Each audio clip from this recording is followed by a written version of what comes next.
बिस्मिल्लाहिर्रहमानिर्रहीम। अस्सलाम वालेकुम नाज़रीन, मैं हूं सैयद मोहम्मद यासीन हाशमी। आप देख रहे हैं MM न्यूज़ वफाकी दारुल-हुकूमत इस्लामाबाद से बराह रास्त।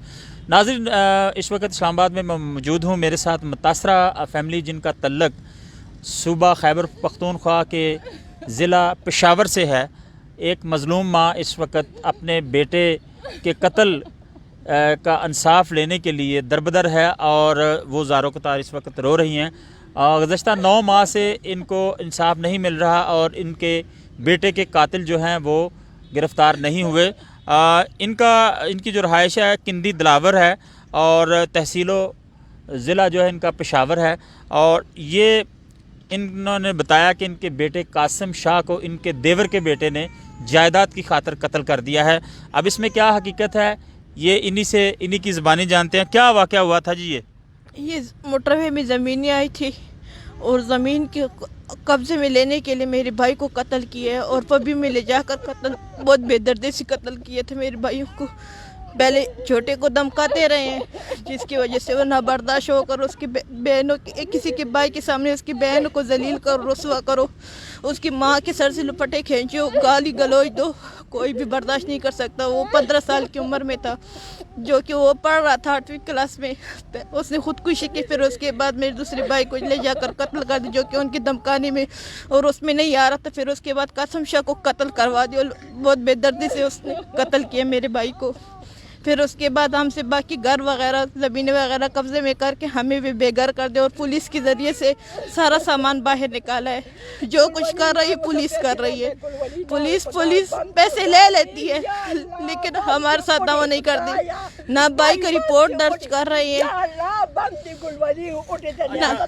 ये बताएं मुझे कि पुलिस ने आपकी कोई इस सिलसिले में मदद नहीं की? कुछ नहीं, यहाँ तक कि हमारी रिपोर्ट भी नहीं ले रही। जब बहुत ज़्यादा यहाँ पे प्रेशर पड़ा यहाँ से, तो हम ही कहते हैं कि हम अपने मुस्लिमों को गिरफ्तार करके हमारे पास लाओ ताकि हम उसको पकड़ लें। और अगर उनका कोई बात होती है तो आए दिन हमारे घर खड़े हो जाते हैं। वो लोग कत्ल गारत करते हैं, आकर मेरे भाई को पकड़ के ले जाते हैं। पुलिस कहती है कि तुम उसके चाचे के बेटे हो ना, तुम भी रिश्तेदार हो, तुम्हारा कोई उसके साथ ताल्लुक होगा। हालांकि हमारे साथ उसके कोई ताल्लुक नहीं है। वो लोग खुद ही नशा धंधा करते हैं और ख़ुद गायब हो जाते हैं। पुलिस को पैसे देकर मेरे भाई को पकड़ के ले जाते हैं। मेरे भाई को आए दिन मार रहे हैं, जो कि तीसरा भी तशद्दुद के निशाने में डिप्रेशन में चला गया, जो कि कोई काम नहीं। उसके ये छोटे छोटे बच्चे जिसके हम घरों में काम करके गुजारा कर चला रहे हैं। ठीक है, तो इधर इस्लामाबाद में कब से हैं आप? पहले हमने 2012 में भी धरना दिया था, जो कि 9 महीने दिया था। अभी यहाँ पे 1 हफ्ता हो गया, हम बेसर सामान पड़े हैं। इन बच्चों के साथ धूप में भी रह रहे, बारिशों में भी रह रहे। हालांकि अभी तक कोई तावन नहीं हुआ, ना किसी ने कोई रिपोर्ट ली है, ना कोई दरख्वास्त में हमारी किसी ने देखी है, ना सुनी है किसी ने। क्या ये बहुत बाअसर लोग हैं जो आपके ऊपर जुल्म सितम कर रहे हैं और पुलिस जो है KPK की वो इनको कोई गिरफ्तार नहीं कर रही? बहुत ज़्यादा है इनका पावर, बहुत है। यहाँ तक कि सियासतदानों के साथ भी है, जो पार्टी में शामिल होते हैं वो उनके साथ शामिल हो के अयूब जान है एक, बाकी के इधर उधर के हैं जो छोटे वोट उससे रखते हैं, तावन करते हैं, वो उनके साथ तावन में खड़ी है और बराबर के हिस्सेदार हैं। ये खुद भी हिस्से में इसमें ऑटो में उसमें खड़ा होकर ये ले लेते हैं। थाना चमकनी लगता है आपको? थाना चमकनी में है, हमारा हदूद थाना चमकनी है। मेरे भाई को कत्ल पबी में किया गया था। पबी में जाते तो पबी में भी रिश्वत दी है और उधर से कहते कि आप लोगों की रिपोर्ट तो थाने में दर्ज हो गई चमकनी में। जब चमकनी में जाते तो कहते नहीं, कत्ल पबी में हुआ था तो पबी में जाओ। अभी मुझे ये बताएं, पब्बी जो है एक तो पेशावर से पहले है, वही इलाका है?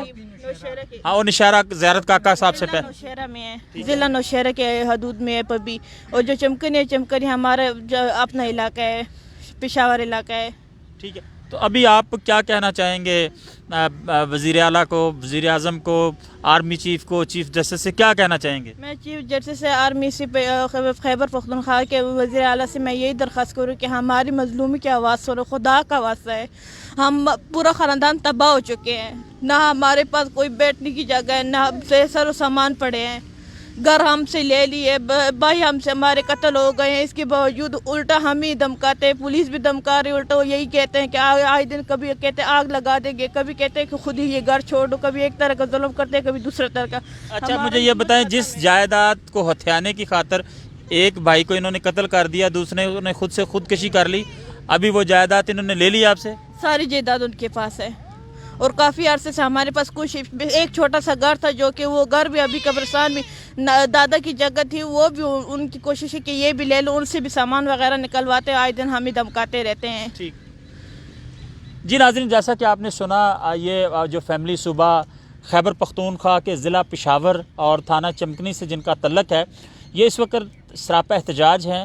جائیداد کی خاطر جو ہے وہ روشن بی بی کے دیور نے مبینہ طور پر قاسم شاہ کو قتل کیا اور دوسرے چھوٹے بھائی نے ان کا ظلم و ستم دیکھتے ہوئے خودکشی کر لی، جائیداد بھی ساری لے لی۔ اب جس گھر میں چھوٹے سے میں رہ رہے ہیں، اب وہ مافیا چاہتا ہے کہ وہ گھر بھی ان سے چھین لے۔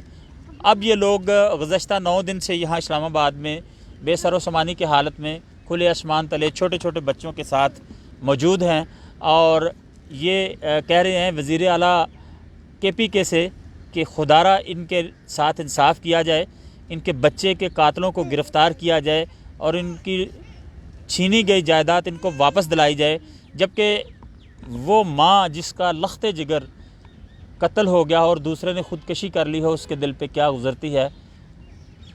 یہ تمام سوالیہ نشان ہیں، اور ارباب اختیار سے یہی اپیل ہے ان کی کہ جیسے بھی ہو ان کے جو ملزمان ہیں ان کو کیفر کردار تک پہنچایا جائے۔ ناظرین، یہ کچھ تازہ ترین تھا وفاقی دارالحکومت اسلام آباد سے جو براہ راست آپ MM نیوز پر دیکھ رہے تھے۔ اسی کے ساتھ سید محمد یاسین ہاشمی کو اسلام آباد سے اجازت دیں۔ اپنا بہت سارا خیال رکھیے گا۔ اللہ سبحانہ تعالیٰ آپ کا نگہبان۔ السلام علیکم ورحمۃ اللہ وبرکاتہ۔